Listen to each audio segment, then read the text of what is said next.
In 1850, a team of about 105 people left Georgia on their way to California, the California gold mines. Gold had just been discovered the year before, and this particular bunch of people wanted to make their fortune. They trekked across the Cherokee Trail of Tears, stopped off at a place called Clear Creek, bunkered down for a few hours, and one of the people, this guy by the name of Ralston, took his pan, stuck it in the water, and found gold. Ralston knew what he was doing. He was a gold miner. So after finding about a quarter of an ounce of gold, why didn't they just stop and continue digging right over here? Well, it comes down to publicity and PR.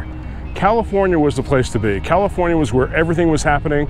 It was where people were making absolutely outrageous fortunes, and news got back east and people just wanted to continue trekking across the Rocky Mountains, which is not an easy trek, by the way. And they wanted to continue to the gold fields, as it were. They found that this type of mining or this type of looking for what's called placer gold from stream beds was not to their liking. They wanted something bigger, much more magnificent. So the next day they packed up their horses and they went over the Rockies to California. So, was all the gold extracted from this little creek area? Absolutely not. In fact, later in this episode, I'll be going up to a place called Idaho Springs, which the next major gold find was made, and I will be doing a little bit of placer hunting.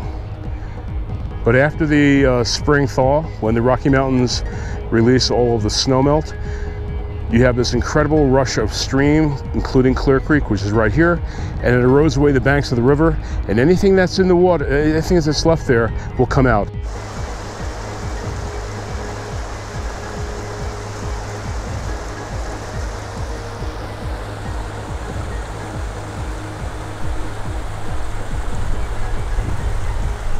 Nine years later, a guy by the name of George Jackson, who spent some time in the California gold mines, went to Colorado. He had heard a little bit about the gold that was found in Colorado at Ralston Creek.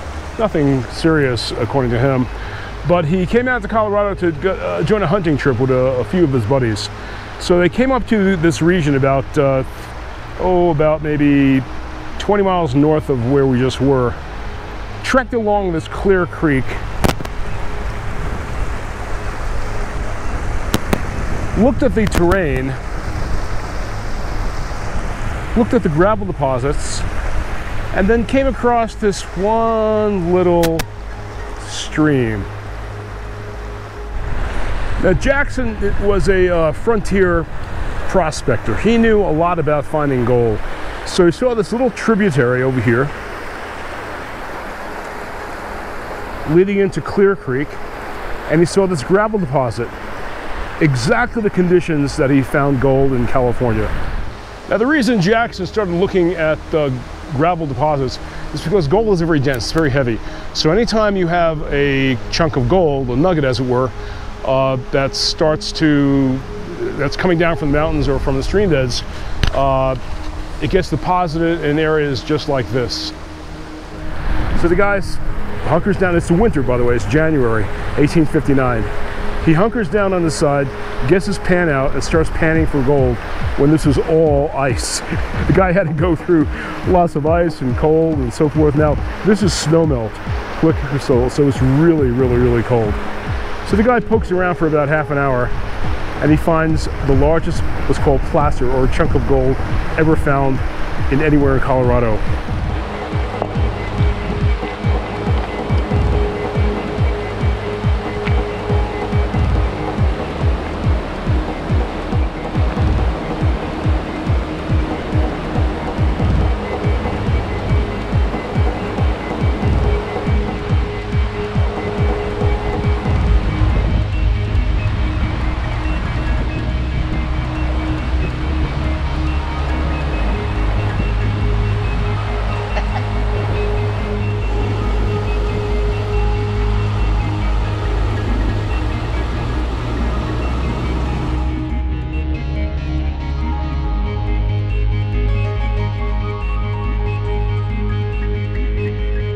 If you enjoyed this episode, give it a like, and do subscribe to the channel by pressing the button below. Until next time, Sal Trento with Mysterious Places.